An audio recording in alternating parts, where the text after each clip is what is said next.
लग्नानंतर होईलच प्रेम या मालिकेचा आजचा म्हणजेच 1 जुलैचा एपिसोड रिव्ह्यू तुम्ही बघत आहात. प्रेक्षकांनो, काल रम्याने चांगलंच नाटक वठवलं होतं.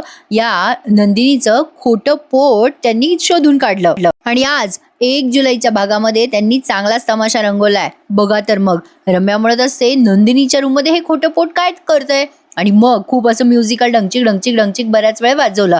मग आता पार्थला आठवतं आणि काव्यालाही आठवतं की पार्थला वाटत होतं की नंदिनी खोटं पोट तर लावत नसेल ना.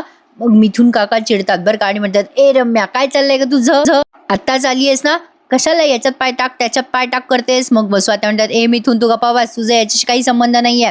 नंदिनीला प्रश्न विचारलाय ना, मग उत्तर तिला देऊ देत ना, तुझ्याला मध्ये मध्ये बोलतोय. मग स्वात्या म्हणतात, बोल ग नंदिनी, हे खोटं पोट तुमच्या खोलीमध्ये काय करत होतं.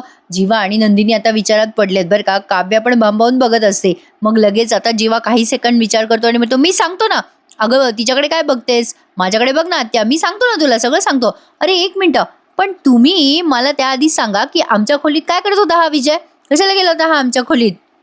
काव्या लगेच म्हणते, नाही एक मिनिट थांब जीवा, नाही विजय तुमच्या खोलीत काय करत होतं ते आपण ऐकूच, पण काय ग ताई हे सगळं काय आहे, म्हणजे मला पण असं ऐकायला आणि बघायला चांगलं नाही वाटत आहे ग. खोटं पोट काय करते तुमच्या खोलीमध्ये सांगा ना. काव्याने असा प्रश्न विचारला. नंदिनीला टेन्शन येतं. मग लगेच रम्या म्हणते, बोल बोल नंदिनी बोल ना, अगं तुझी बहीण विचारते ना तुला, दे मग उत्तर. रम्याने असं म्हटल्या जीवा मोठ्याने हसायला लागतो बरं का, आणि नंदिनी सुद्धा हसायला लागते. नंदिनी आणि जीवा असे अचानक का हसताय हा प्रश्न सगळ्यांनाच पडलाय. म्हणजे अगोदर नंदिनीचे एक्सप्रेशन घाबरायचे होते आणि मग हसायचे. प्रेक्षकांनो काय चाललंय मालिकेत मला काही कळत नाहीये, आता डोकं दुखायला लागलंय हो. काहीतरी म्हणजे एक मराठी प्रेक्षक जी अपेक्षा करतो ना त्यापेक्षा एक वेगळ्याच प्रकारची स्टोरी दाखवता येते. वो हजम नाही हो रही है मंडळी, आता काय सांगू तुम्हाला. असो, जीवाचं हसणं पाहिलं का. आता हे सगळेजण त्यांच्याकडे बघायला लागतात. मग विजय म्हणतो, एक्सक्यूज मी, आम्ही तुम्हाला काहीतरी विचारलं आणि तुम्ही हसताय. आता जीवा त्यावर काय उत्तर देतो बघा. अजिबात हे मलाही आवडलेलं नाहीये, म्हणजे काहीतरी आपलं टाळून दिलं असं वाटलं जरा. जीवा म्हणतो, अचानक आमचं असं सिक्रेट समोर आलं म्हणून मला हसू आलं बरं का. लगेच नंदिनी म्हणते कशी, बरं का पार तुमचे छोटे भैया तुमच्यासारखे आहेत बरं का, आणि मी अगदी काव्यासारखी आहे. मी यांना म्हणत होते की गरोदरपणात बायकांचं पोट वाढतं, मग इतर कामं करायला अवघड होतं ना बायकांना. मग हे मला दरवेळी काय म्हणायचे की, लगेच जीवा म्हणतो, मी म्हणायचो नंदिनीला तुला त्रास होतो मला कळतंय. लगेच नंदिनी म्हणते, हो ना हे असं बोलायचे, मग चिडचिड व्हायची ना माझी. मग ह्यांनी काय केलं, बाहेर जाऊन असं खोटं पोट विकत आणलं आणि पोटाला बांधून म्हणाले, आता वाटतोय ना चकाचक बाई मी प्रेग्नेंट. आता हिचं कुठे एवढं पोट मोठं आलंय समोर प्रेक्षकांनो, किती आता काही पण यार. असो, आता पुढे नंदिनी पुढे म्हणते, मला जीवा म्हणत होते की आता तुझी प्रेग्नन्सी मला कळेल, खात्री पटली आहे, कळलं का काव्या. आता असं म्हणून ती नंदिनी काव्यासमोर येते. मग काव्या म्हणते, हो ताई अगं कळलं, पण मी विचारलं ते असं, म्हणजे प्लीज तू असं ऑकवर्ड नको करून घेऊस. मग लगेच जीवा म्हणतो, ठीक आहे ग काव्या, इट्स ओके, तुझ्या नंदिनी ताईला तुझा राग आलेला नाहीये. मग रम्याला यांचं हे उत्तर काहीतरी वेगळंच वाटतं बरं का, ऑब्विसली कोणालाही वाटणारच. पण लगेच आता पार्थ म्हणतो, काय रे जीवा तू चक्रम आहेस का रे. पार्थ आता असं म्हणल्या जीवा म्हणतो, काय रे दादा तू करतोस ते सगळं ओके आणि मी काय चक्रम का. आता जीवाने लगेच ते पोट लावून दाखवलं बरं का, आणि म्हणतो कसा, मी हे सगळं माझ्या बायकोला हसवण्यासाठी करत होतो, मी सगळ्यांना दाखवतो बरं का. जीवा ते पोट लावतो, नंदिनीला म्हणतो, नीट बांध हे पोट, नीट नीट बांध, आणि आता असं प्रेग्नेंट बाईसारखं चालून दाखवतो. मग काव्या म्हणते, काय रे जीवा काही पण. आता विजय पण हसायला लागतो बरं का. शेवटी विक्रम म्हणतात, अरे काढा रे ते पोट, काय चाललंय.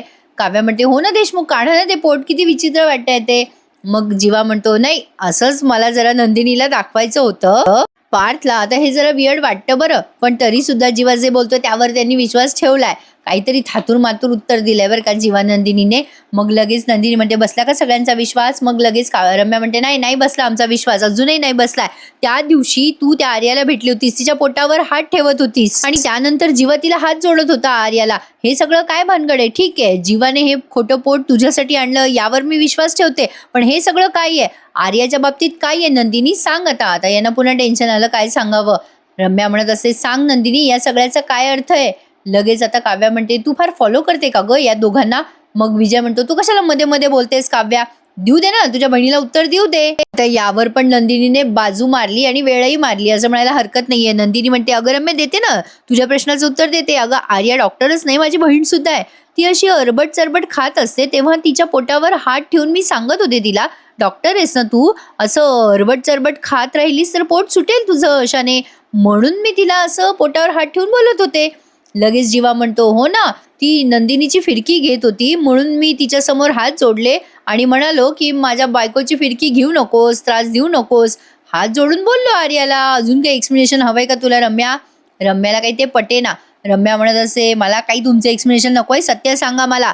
जीवा, हे खोटं पोट जर तू तुझ्यासाठी आणलं असशील आणि नंदिनी खरंच प्रेग्नेंट असेल ना, तर मला नंदिनीच्या पोटावर हात ठेवून बघायचे. अरे यार, सिरियसली यार प्रेक्षकांनो, ही काय डॉक्टर आहे का? हिला कसं बरं कळणार आहे नंदिनी प्रेग्नेंट आहे की नाही? सिरियसली हा प्रेक्षकांनो, असं वाटायला लागलं ना आता एखादी हिंदी सिरियल असते ना, अवास्तव दाखवतात, तसं काहीतरी बघतोय आपण. आता नंदिनीला काही टेन्शन येतं बरं का. रम्या लागली एक एक पावलं पुढे येते तिच्या पोटावर हात ठेवण्यासाठी. आता या वेळेला ना मी सिरियसली सांगते, मला असं वाटलं होतं की काव्या मध्ये पडेल, पण काव्या नाही मध्ये पडली बरं का. आता पडलेत मध्ये ते विक्रम. आता ही खूप वेळ अशी एक पाऊल पुढे टाकते रम्या आणि नंदिनीच्या जवळ येते आणि तिच्या पोटाला हात लावणार. तेवढ्यात विक्रम त्या रम्याच्या कानाखाली सनकन आवाज काढतात. मग लगेच वसू आत्या चिडतात, ए विक्रम, रम्याला का मारलंस? आता विक्रम चिडतात बरं का.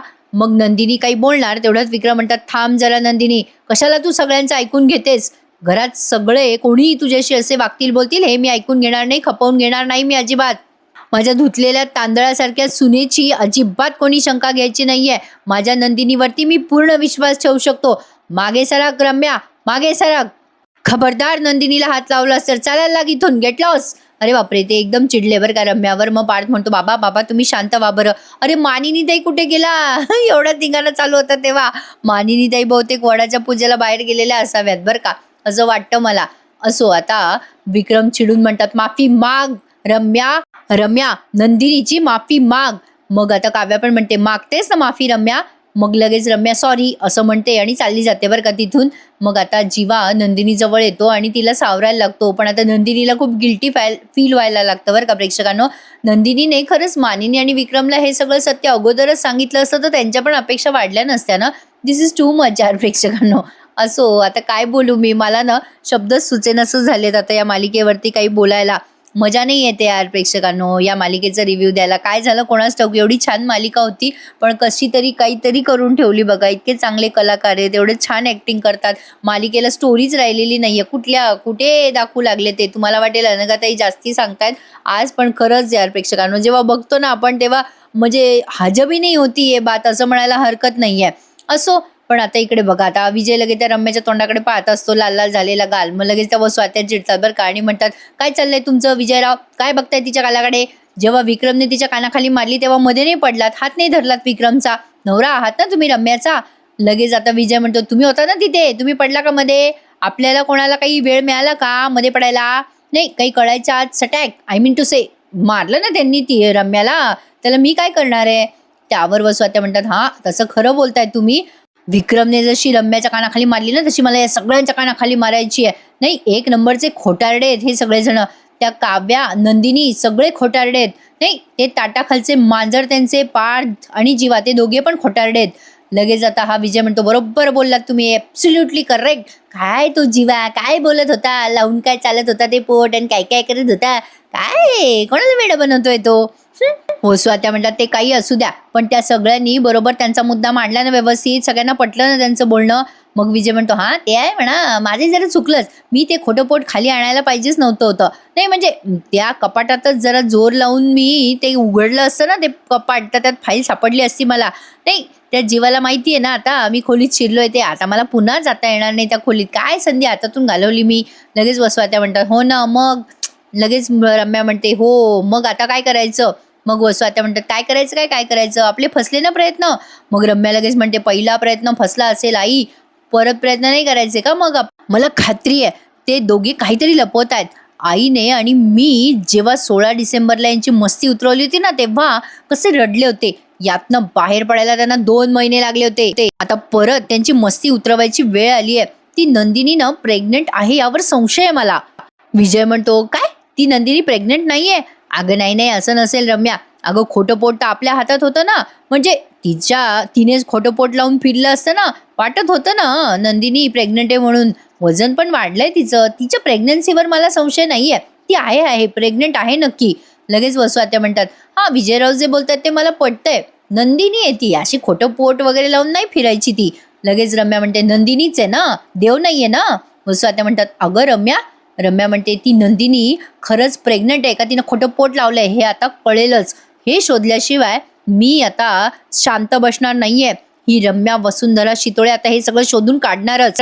नंदिनी आता इथे रडायला लागते आणि तिला आठवतं की रम्या तिच्या पोटाला हात लावणार होती पण ती वाचली थोडक्यात. तिने ना दुसरं पोट लावलेलं आहे बरं का प्रेक्षकांनो, पोटाला ते खोटं पोट. आणि हे जे आधीचं पोट होतं ते यांच्या खोलीतच राहिलं. आता तो सीन त्यांनी इथे रिक्रिएट करून दाखवला.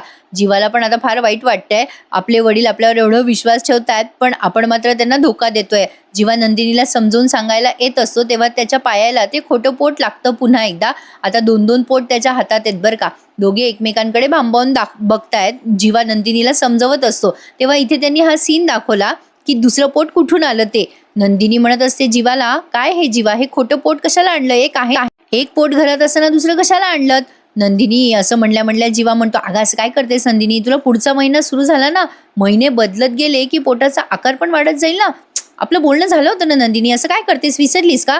एक एक महिना वाढत गेल्यावर पोटाचा आकार बदलेल, आपल्याला पोट बदलावं लागेल ना, आपल्याला अपडेट ठेवावे लागणार. म्हणून मी आणलंय हे पोट. जुनं पोट आता आपल्याला ठेवता येणार नाही. एक काम कर, हे पोट लाव आणि हे जुनं पोट फेकून दे.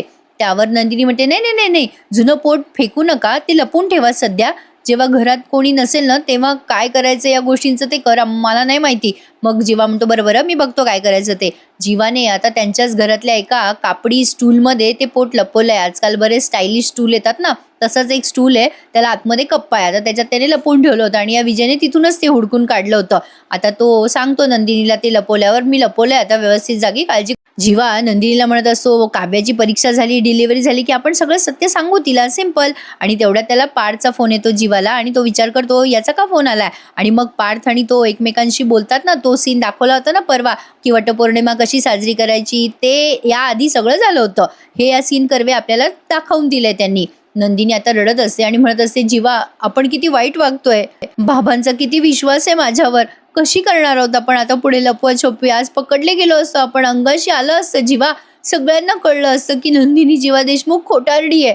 मग जीवा तिला समजत असतो नाही नाही नंदिनी रडू नकोस. नंदिनी म्हणते जीवा खरं तर माझ्या कानाखाली मारायला हवी होती, रम्याच्या कानाखाली मारली बाबांनी, मी खोटं बोलत होते तरी रम्या तर खरं बोलत होती ना. नंदिनीला गिल्टी वाटतंय बरं का प्रेक्षकांनो. आता जीवा तिला समजवत असतो अगं नको रडूस. नंदिनी म्हणते नाही जीवा, अशी असते का हो मुलगी, बाबांशी खोटं बोलणारी, मला त्यांच्या नजरेला नजर सुद्धा देता येत नाहीये जीवा, मी काय करू सांगा ना आता जीवा, काय करू. अरे यार हिने सगळे प्रॉब्लेम क्रिएट करून ठेवले बरं का. आधी काव्याला सांगायचं नाही, मग खोटी प्रेग्नन्सी करू, मग सरोगसी करू, सगळे या दोघांनी मिळून केलं ना. आता काय रडायचं यार प्रेक्षकांनो, काय मला काही कळत नाही स्टोरी कुठे चालली आता. जीवा आता तिला जवळ घेतो मिठीत आणि म्हणतो रडू नको, शांत हो नंदिनी, मी आहे ना तुझ्या सोबत, असं म्हणतो तो. आणि एपिसोड इथे संपून जातो. आता उद्याच्या भागात बघा ते काय दाखवणार आहेत. आला प्रोमो एकदाचा उद्या. जीवा म्हणत असतो नंदिनीला अगं वसू आत्या आणि रम्या आपल्यावर लक्ष ठेवून येत. मग नंदिनी म्हणते काव्याने पण रोखून विचारलो आपल्याला जीवा. जीवा म्हणतो म्हणजे काव्याचा संशय गेला नाहीये पूर्णपणे. इकडे काव्या आणि पार्थ खुश असतात, कोणाचं काय तर कोणाचं काय, या दोघांचं यांच्यात ते मग्न असतात. काव्या म्हणत असते आता आपल्या दोघांचं नातं कधीही तुटता कामा नये हा पार्थ. आणि इकडे या रम्याने काय आगाऊपणा केला बघा. रम्याने काव्याने जो धागा त्या झाडाला असा लावलेला असतो ना, तो धागा ती तोडते आणि म्हणत असते आता रम्याची वटमंडळी. रम्याच्या डोक्यातून पार्थचं भूत काही गेलेलं दिसत नाहीये, मग विजय कशाला राहतोय यांच्या घरामध्ये. बापरे काय करू यार प्रेक्षकांनो, वेगळंच काहीतरी चालू आहे मालिकेत, समजेन असं झालंय आता मला. असो आजचा हा भाग असा होता. आवडला का तुम्हाला, कळला का, आवडल्यापेक्षा कळला का, मला कमेंटमध्ये नक्की सांगा. आणि आपल्या या चॅनलला लाईक शेअर आणि सबस्क्राईब करायला विसरू नका मंडळी. उद्यापासून बाईचा आशीर्वाद या मालिकेचा रिव्ह्यू मी तुम्हाला देणार. मध्ये मध्ये जरा प्रॉब्लेम येत होते, अडचणी येत होत्या, त्यामुळे मला रेग्युलर देता आला नाही एपिसोड, पण उद्यापासून मी पूर्ण प्रयत्न करते तुम्हाला बाईचा आशीर्वाद या मालिकेचा रिव्ह्यू डेली देण्याचा. तर मला कमेंटमध्ये नक्की सांगा तुम्हाला आवडेल का. चला तर मग भेटूयात उद्या पुन्हा एकदा. तोपर्यंत काळजी घ्या स्वतःची. टेक केअर मंडळी, धन्यवाद.